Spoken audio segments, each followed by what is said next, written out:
Welcome to Silverbow Publishing's virtual launch for Temporary Gods and Arbitrary Arrangements by Angelo Letizia. We're really happy to have you here today, Angelo, to talk about this new book, Temporary Gods and Arbitrary Arrangements. And I'll pass things off to you now. Okay. Well, thank you for having me. So I won't read the entire novel, so I'll fill you in a little bit, and then I'll just read some excerpts if that's okay. So as Candace mentioned, it's a love story, but it's about a person who is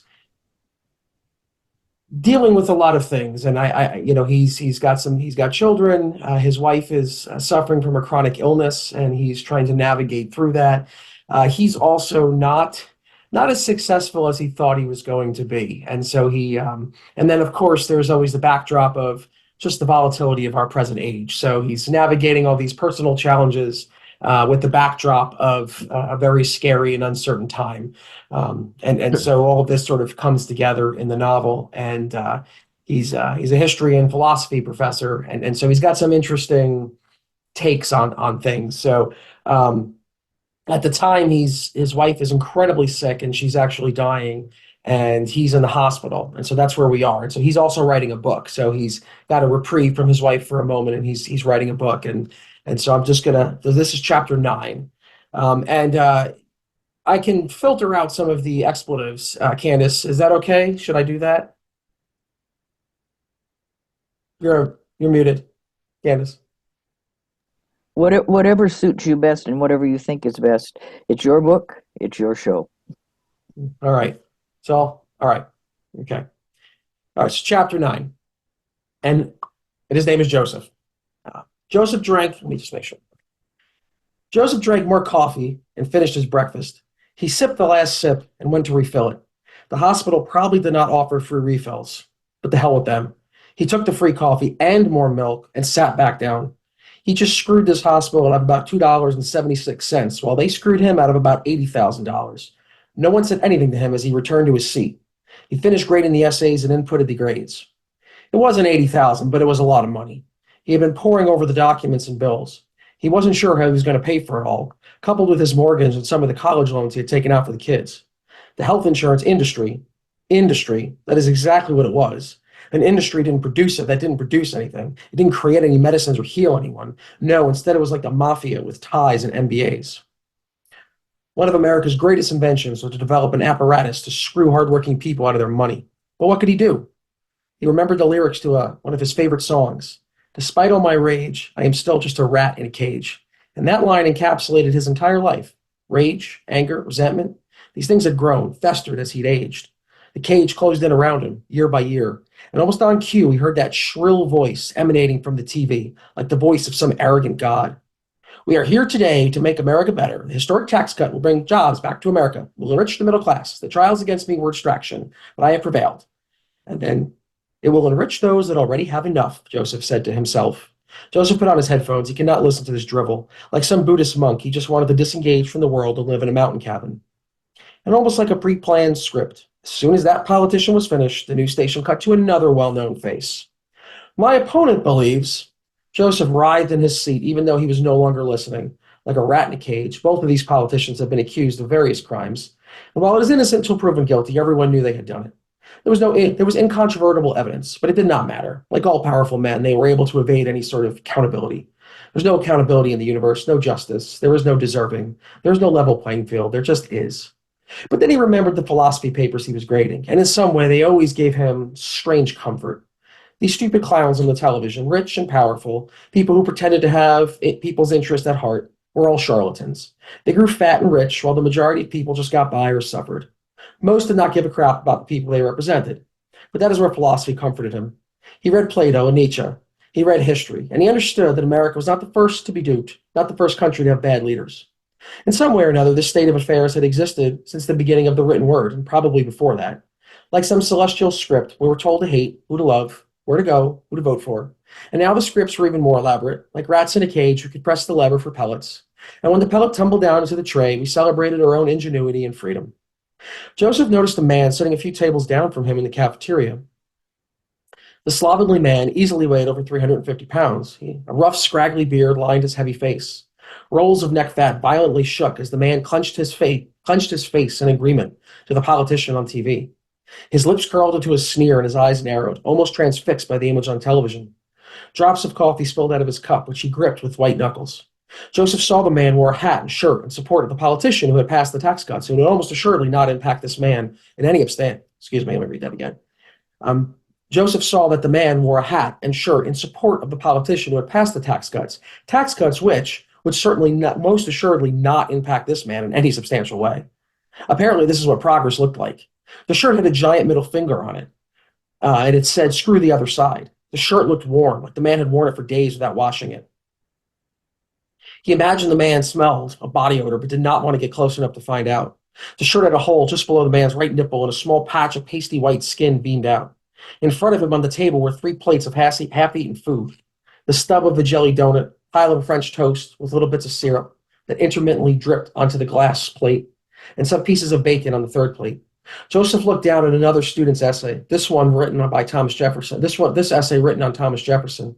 He then looked up at the man again. Joseph shook his head disgustedly. He half hoped the man would catch his look of disgust and say something, but then he checked himself.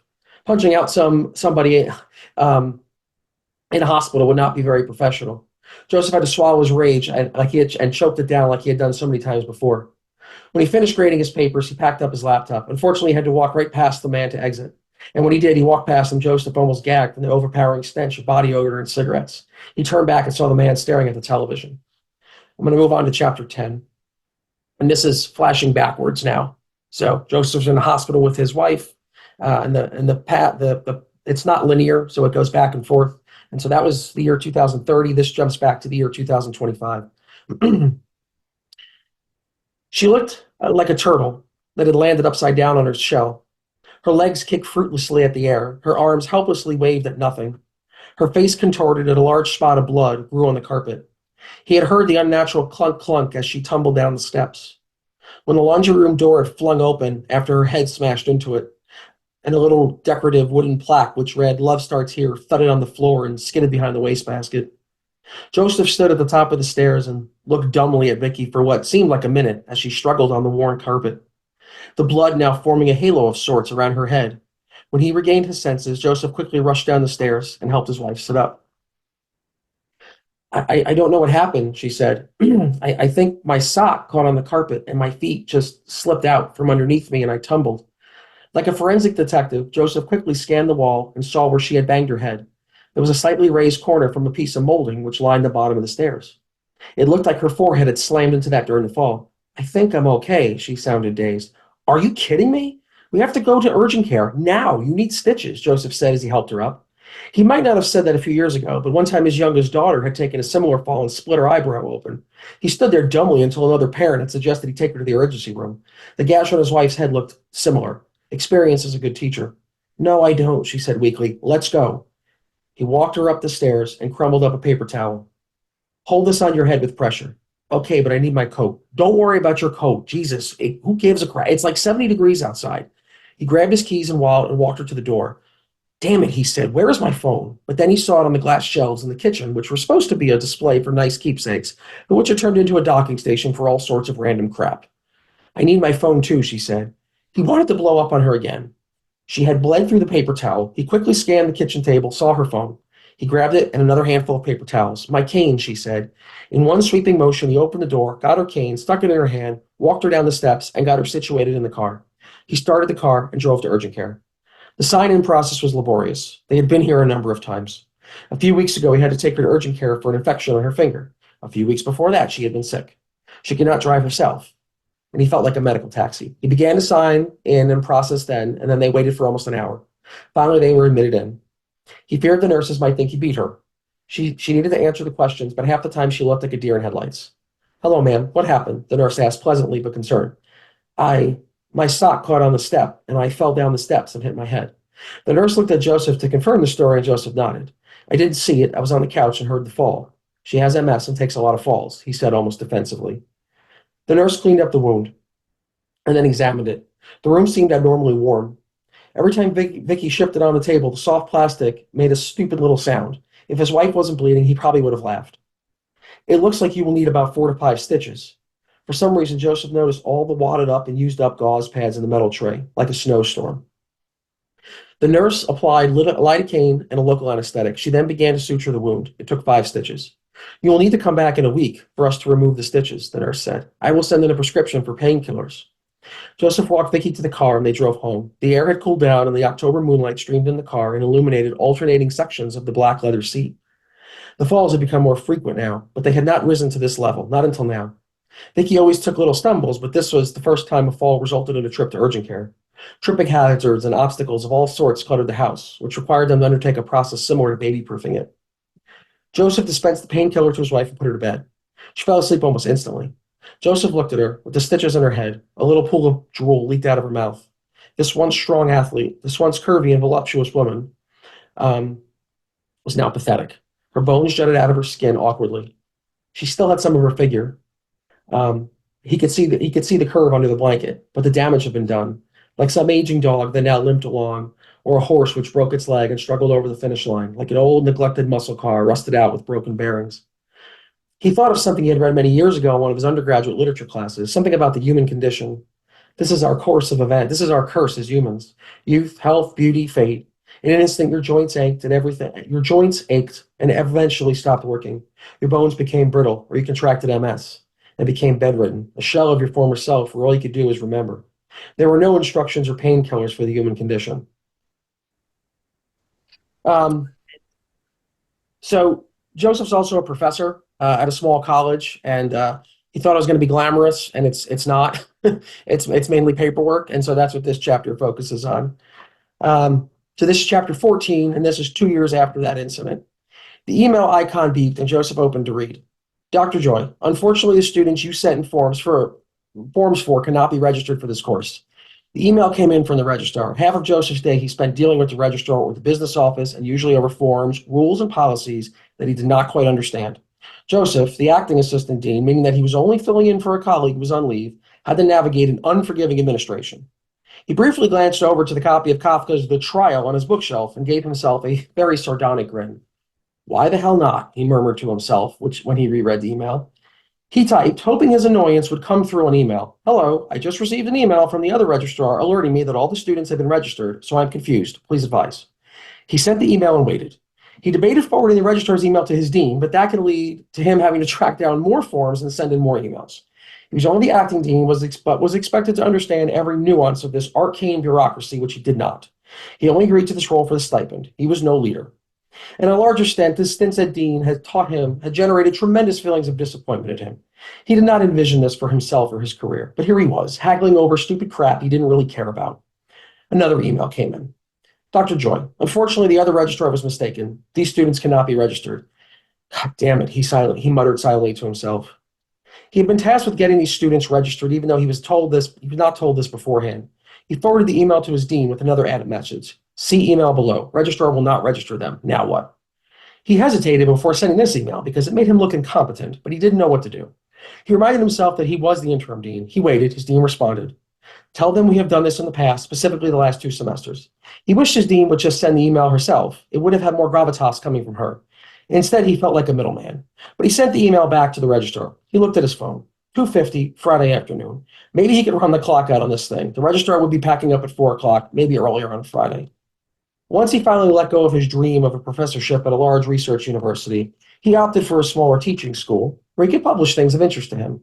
The downside was that his work was largely obscure and neglected, which it had been for years. And he had to take up jobs that he really didn't care about for the money, like dean. Another email dinged. Joseph, I don't agree with your choice of chair. Sylvie is too new at this, and I'm nervous for her. I don't think she's a smart choice for this. Do you? Signed, sincerely, Krista, one of his colleagues. The disrespectful tone did not even faze him anymore. He had grown used to it. He did not pursue Sylvie as the chair and decided to ask someone else. Even though Krista had no power over him, she would just constantly complain, and he did not have the energy for a fight. His dean wrote him back. Use this form for each student and send back to the registrar. Joseph looked at the form. There were over 150 students that needed to be registered. Easy, but tedious. Something a high schooler could do.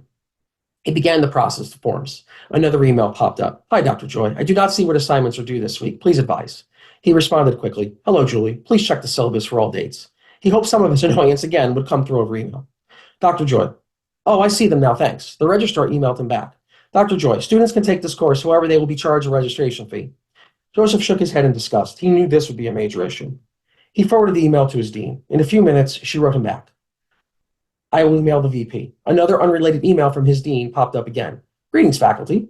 It is my pleasure to announce the Milton T-shirt Teaching and Fenster Research Awards. Without further ado, Milton Teaching, Krista DeKende, Fenster Research, Krista Lauren. Next time you see them, please make sure you congratulate them." Joseph stared at the email dumbly for a moment. Then his anger began to well up, slowly at first and then rapidly. He knew he would not win either award. They were not prestigious. He had given up on winning any large awards outside of his university. But these two were annual awards given by his largely obscure university. Over the years, as his hope dwindled of winning any large award and then of receiving any sort of recognition, he always held out hope of winning one of these small awards. Not this year. And deep down, he knew he did not deserve them. The criteria for the research award depended largely on citations. He had some, but not enough. And while the teaching award depended on evaluations, while he always had good evaluations, a strictly online teacher like himself had little chance of winning it. The award had been largely reserved for teachers who taught face-to-face. It irritated him that that person won, but she was a good teacher. What could he do? Another email popped up from his dean. "I got it resolved. In 3 weeks, he would no longer be dean, and he could not wait. He had given up on receiving any sort of recognition or praise. He just wanted to be forgotten, left alone in this cold universe, allowed to dissipate, dissolve into chaos." Okay. Okay, I'm going to read. We got 192. All right, Candace, I'm just going to read, I think, the end, which I think is my favorite portion that I've written. And I think that's the most powerful one. So I'll read that, and then I think we can take some questions, if that's okay. Okay, so this is the very last chapter. Some context here. His wife has passed, and he was seeing, after that, he was in another relationship, and his that relationship ended, so he's not in a very good space. And he is driving home in a snowstorm when he shouldn't have, because the storm was getting worse. After the car jackknifed with the bridge embankment, it came to a rather soft and gentle stop in the cushiony snow. Joseph hung upside down, but as far as he could tell, he was not confined or pinned. The steering wheel had dug hard into his side during the crash, and his ribs felt bruised, making it difficult for him to breathe. Each labored breath shot a radiating pain through his entire upper half and down his torso. Joseph worked through the pain and unbuckled his seatbelt. He crawled out of the door and propped himself up under the side of the car near the rear passenger windshield. Surprisingly, the windshield had not cracked, and he saw the matted upholstery of the rear passenger seat, complete with a little tear on the shoulder. The ugly upholstery, which still had a stain from when his youngest daughter spilled ketchup on it. He remembered one time his in-laws chastising him. "Why did you never get that taken care of?" His mother-in-law said, "It looks terrible." Joseph didn't really have the answer for her at the time, and he didn't know why he focused on that now after the accident, but there it was. He continued his labored breath, each gasp of searing, all-encompassing pain. But then he turned away from the upholstery and saw the field. The white field spread out like a picnic blanket. In the far distance, the blanket was bordered by trees, but only on the sides of the field. Overhead was a metallic gray sky at dusk. It almost seemed infinite. The blank white and gray, the barrenness of the field and sky, overtook him in a way which made his senses obsolete and useless. The pain in his chest seemed little more than a paper cut now. He laughed and cried, but could not understand why. Maybe because for the first time in his life, he actually felt free. Maybe the rat finally broke its cage. Sure, he couldn't really move, but physical freedom didn't seem to matter at this point. He had something better. The infinite barrenness, the infinite white blank, became the nothing before the something, the source of all creation and life in this random and forgotten field on the side of a deserted highway in the snow. He thought of that smug priest, that cocky bastard way back when. He thought of his grandfather, this nothingness, this blankness before human perception, before accidental intelligence. But in a paradoxical way, he needed his accidental intelligence to comprehend it. Maybe his intelligence was a temporary appendage which he needed for a while, but no longer. Maybe the blank has always existed, waiting for him, ready to take him. What was he doing? He needed to do something, make a call or crawl to the rest stop. But that rest stop was miles behind him. He touched his pocket that contained his phone, only to realize the phone had been heavily damaged in the accident. He tried to make a call. Nothing. Panic began to set in. He might die out here. Jesus Christ. Like the Jack London story, but instead of matches, he had a broken cell phone, like a postmodern Jack London. He thought of his children. Thank God they were grown. He did not have to support them anymore. They were all more successful than him. He and Vicky had raised them right. They were successful, and more importantly, they were good people. In his book, which he had just sent to the proofs to the editor, at least it would be published. Something stuck in his leg. A lighter? These were the pants he wore when Vicky died in the hospital. The lighter must have gone through the wash, but maybe with some luck it would still work.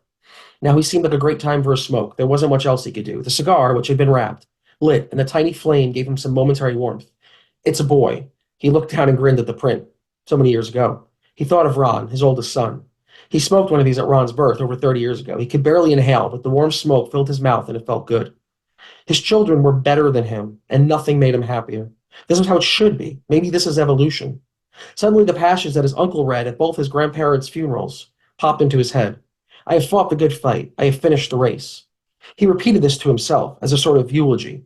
The fight finally ended like a weary boxer, and he laid his head against the car. He thought about trying to save himself, although there was not much he could do anyway. But a thought occurred to him. If he died, his children would inherit his holdings, albeit they were small, but still something. His life insurance, equity, retirement, savings, they were all beneficiaries. Like It's a Wonderful Life or Death of a Salesman. Joseph was no George Bailey. Perhaps he was a little bit of a Willie Loman. Well, maybe a little better than Willie, but still a nobody. Danielle certainly would not miss him. That was the woman after his wife. But even now, he knew he did not love her. That was the other woman, not his wife. Joseph did not have any real successes to call his own, except for his children. But they were not successes like best-selling books. No, they were their own people. He puffed on the cigar through the pain and blew smoke in the infinite blank gray before him. His children no longer needed him or Vicky, not anymore. He became discarded scaffolding or an orange peel, something important and integral for a time, but now something no longer needed, redundant and unnecessary. The blank gray canvas in front of him made him finally see. Maybe he witnessed the beginning of the world in that cold field, or the end of his accidental intelligence. The end of this arbitrary arrangement, shed like an orange peel, served him well, but now he no longer needed it. Night had fallen and his phone lay shattered. He careened into a ditch, and hour by hour more snow covered him relentlessly. No one would find him for days. No, he would die out here and accept it. He could not fight anymore, and he thought perhaps we win by not going back to the confines. We win by going to the barren white, to the infinite. This is true progress. We break the cage because we do not crawl back to the cholesterol medications and celebrities and tech billionaires and insurance rates and political parties. We leave their supposed logic. We leave the accidental intelligence and arbitrary arrangements. We abandoned all the temporary gods we erected to give us order and then forgot we had built them, and we just succumbed to the blank white. Maybe in one of those temporary iterations, the universe, human beings, or whatever comes after us may just figure it all out, but Joseph doubted that. The present iterations seemed like some sort of celestial joke. But if given the choice by some god, Joseph would have to pick his life, this celestial joke, this arbitrary configuration again and again and again and again. In true Nietzschean fashion, Joseph would reaffirm this meaninglessness by choosing it again, if only for his children. And maybe progress lived here in the snow all along. The snow is lovely, dark, and deep, and Joseph, this failed philosopher, had nonetheless kept all his promises. We go toward infinity, and then we keep going further. We go to the end of infinity and keep going. Maybe we make our own infinity beyond rules and logic and awards, beyond the binary positions we are appointed to. We build something of true permanence. We write a poem in the blank and just keep writing until it makes sense. The cigar puffed out, and Joseph threw the butt end in the snow. Maybe he could finally be useful, could be the living embodiment of a progress which eluded him his entire life. But no. It would not be his progress. It would be his children's progress. Maybe the snow, the blank, the white would also be the end of his progress, and he would welcome the end. He did not know who was correct, Hegel or Schopenhauer. These were two philosophers that he had written about in his life, and they wrote about progress. But he didn't care. Here in the cold, he, Joseph Joy, a number, 1 out of 7 billion, would reject evolution, reject progress, reject this arbitrary arrangement and its gods, smoke a cigar, contently watch everyone else march into the future which he no longer wanted. He had seen the stupidity, the cruelty, and the apathy, the suffering, and the mundanity in this configuration, and he did not think anyone could change it, and he did not want to try anymore. Maybe his kids would figure it out. Maybe his students would, but he was tired. There was only one thing left to do. After he died, the snow continued to fall like it had for centuries before. That's the end. Thanks for that reading, Angelo. Thank you for listening. I'd love to have some questions now. I guess maybe I'll just get you started by asking how this novel fits in with your other books and other pieces of writing. Like, was it kind of something you built towards and in your previous themes and maybe some intentionality there, or is it out in left field, just kind of random? No, I feel like I was incredibly lazy writing it. Um, I just took all these episodes from my life, and I would say the 80% of the novel has happened to me. Um, Not the dying, not the wife dying, and obviously not me dying. So that's like the 20% that hasn't happened. But 80% of the novel I just took the experiences of my life and just changed the names and put it in there. Um, and I'd always felt my older fiction, because I've written some older fiction that is not published, and I'd always felt it was just more thinly veiled philosophy. And I've actually just I got around to reading Stephen King's The Stand, and if anybody's read it, I mean, he's a master of dialogue, right? You really get to love those characters. And I said, man, I want to try something like that. I really want this to be character driven. Of course, the last chapter I read to you was a little more philosophy, but that's why I picked the chapters I did to kind of show you the sort of mundane life that he lives, and trying to paint that picture of just an average sort of nobody, um, and really have it be more character driven. And so that's really where it came from. And so I weave in the philosophy and the ideas, but I tried to make them. I don't know if they were really secondary. I do think I at least had the characters somewhat front and center. So I don't know if that answers that question, but Hmm. No, it's great to have your take on that. Any other questions for Angelo? Yeah, I have a couple. yeah, Was it is interesting that first of all, congratulations on the book. thank you. With that, so it's a challenge just to finish a novel, let alone talk somebody into publishing it. So there. Um, so it was interesting that you read that last chapter, because that was my first question. I was those last couple of lines. Um, were you by any chance gesturing to James Joyce there? So no, but it's interesting you ask. I came in contact with Joyce in college, and his style sort of floored me. So I don't know if you meant the content or the style, but it was the first time I was really introduced to the like stream of consciousness style. Mm. Um, and I think I don't know if that's not necessarily stream of consciousness, but his form um, definitely impacted me. I portray the artist, and that definitely impacted me. So, but maybe in the recesses of my brain. All right. Well, it was more. I was thinking about his story, The Dead, which ends with it snowing and somebody in a graveyard, and I make that gesture in my book, and I said that would be really one hell of a coincidence if all that happened. So I just uh, my other question uh, has to do with some structural things. So in in the opening, you let everybody know that this is not a typical novel. You had explained that in the preface or whatever, Yeah. yeah, where you said people wanted to, right? Um, and one of the really obvious places where you break with convention is in the way you punctuated dialogue. And I was curious as to how you came about to do that, and if it accomplished what you were trying to do. Um, well, I don't. The dialogue for me was a challenge because I wanted to make sure that I was being consistent. I don't know if I necessarily accomplished what I set out to do. I wanted the dialogue. I wanted the dialogue to drive the story. Like I said, I do kind of lapse into some philosophy, but I really wanted you to get to know the characters. Um, so I was happy, as happy as any author can be after they publish something, because then you always look back like, I should have done this, I should have done this. Um, but yeah, I mean, I guess I'm kind of happy with it, but I think there's always room for improvement. Well, my question wasn't about the language.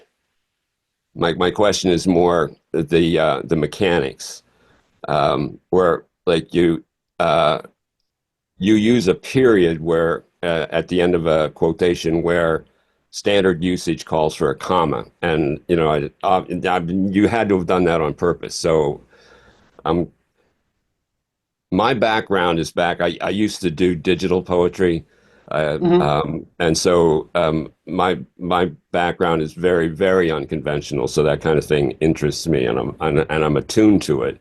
So when I see something that's different, I want to ask why. So that's all that was coming from. Okay. I mean, I think I was just going for. I think when you use the period, it's kind of like a shorter declarative statement versus the comma. I think keeps it going, and I felt that maybe the period would be a little more. It would punctuate, to lack of a better term, sort of punctuate the sentence or end the sentence and give it a little more gravity. Don't know if that's accomplished, but that's kind of what I was going for. Okay. But thank you for even reading it, because I didn't read the preface, so you had to have read that. So thank you for reading it. Oh, you're welcome. Reviews for Angelo Letizia's book, Temporary Gods and Arbitrary Arrangements. This book broke my heart. I ache for Joseph and for Vicky as they lead their lives of quiet desperation, doing the best they can in the face of impossible challenges. The novel was surprisingly, darkly funny. I laughed out loud several times, a welcome bit of comic relief. I loved the literary musical references, Ma Jode and Smashing Pumpkins, and how the author weaved in bits of philosophy and pedagogy. Some would call it responsible electricium, and I'm here for it. That's from Anne S. 5-star review. We have another review. This was from a letter. The third reason I am writing you may seem odd. Consequently, once I saw your name and looked into your career, I am both honored and humbled to make your acquaintance. Not since reading E. Cummings in 1966 at my high school have I been awed and captivated by the breadth and depth of poetry. Consequently, reading Learning to Love in Winter backward, my friend vexed my nerves, and as I left her in another room, I simply grabbed the book and started reading. I was instantly captivated and had a joyous hour as your words spoke to the core of my life and soul. Since then, I have purchased and read Pilgrims of Infinity and Learning to Love in Winter. I am holding Poetic Inquiry in my hand and am waiting for Using Servant Leadership to come from England. There is still beauty here, and we are the winding down. Await me at home. You are a master poet whose work deciphers the human condition. I am a failed existentialist, whatever that means, and places ordinary activities in both a ceremonial and spiritual vortex. I hope that I am not the first person to tell you that you are blessed and highly favored. I will order the rest of your published work when I return home from Wooster, Ohio. That's Alphine W. Jefferson, Professor Emeritus of History at Randolph-Macon College. Angelo's done a lot of work here. I think that's very true. Thank you. Well, thanks for joining us today, Angelo, and sharing your work with us in virtual person. It's always great to hear things read by the author. This wraps up our launch for Temporary Gods and Arbitrary Arrangements with Silver Bow Publishing and the author Angelo Letizia. Angelo's books, including this one, are available worldwide in ebook and print versions from Silver Bow Publishing. So if you check out the website, you can find Angelo's author page and links to all of his books. Angelo writes mainly speculative themed poetry, research papers, and novels. He is currently a professor of education at a small college in Baltimore, Maryland. His true passion, however, is poetry. The Starry Devil and Other Unwanted Poems was his debut book of poetry, and Pilgrims of Infinity is his second book of poetry. We Are the Winding Down is his third book. Angelo's poetry has been published in a number of literary outlets, including Tales from the Moonlit Path, Bewildering Stories, The Atlantean, Siren's Call, Red Planet, AHF Magazine, Dissections, Fevers of the Mind, Lithorian Poetry Journal, Bindweed Magazine, and Bowery Gothic, to name a few. Angelo's academic credentials include a PhD in Educational Policy Planning and Leadership, College of William and Mary, a Master's of Arts in European History, Old Dominion University, a BA in Secondary School Studies, State University of New York at Cortland. Angelo joined Notre Dame of Maryland in 2018 and currently teaches courses in social studies methods, the history of American education curriculum, the history of higher education, educational law, leadership, and human development and learning. He's taught courses in cultural diversity and strategic planning in the past. Angelo lives with his wife and 3 children in Northern Maryland. Silver Bow books are available in print retail bookstores and libraries worldwide. If you'd like to purchase a print version of this book, please contact your local bookstore, ask them to order a copy in from Ingram Distribution, and you can also purchase the book directly from the publisher if you prefer at silverbowpublishing.com, and the ebook version is available on Amazon. Angelo writes mainly speculative themed poetry, research papers, and novels. He is currently a professor of education at a small college in Baltimore, Maryland. His true passion, however, is poetry. The Starry Devil and Other Unwanted Poems was his debut book of poetry, and Pilgrims of Infinity is his second book of poetry. We Are the Winding Down is his third book. Angelo's poetry has been published in a number of literary outlets, including Tales from the Moonlit Path, Bewildering Stories, The Atlantean, Siren's Call, Red Planet, AHF Magazine, Dissections, Fevers of the Mind, Lithorian Poetry Journal, Bindweed Magazine, and Bowery Gothic, to name a few. Angelo's academic credentials include a PhD in Educational Policy Planning and Leadership, College of William and Mary, a Master's of Arts in European History, Old Dominion University, a BA in Secondary School Studies, State University of New York at Cortland. Angelo joined Notre Dame of Maryland in 2018 and currently teaches courses in social studies methods, the history of American education curriculum, the history of higher education, educational law, leadership, and human development and learning. He's taught courses in cultural diversity and strategic planning in the past. Angelo lives with his wife and 3 children in Northern Maryland.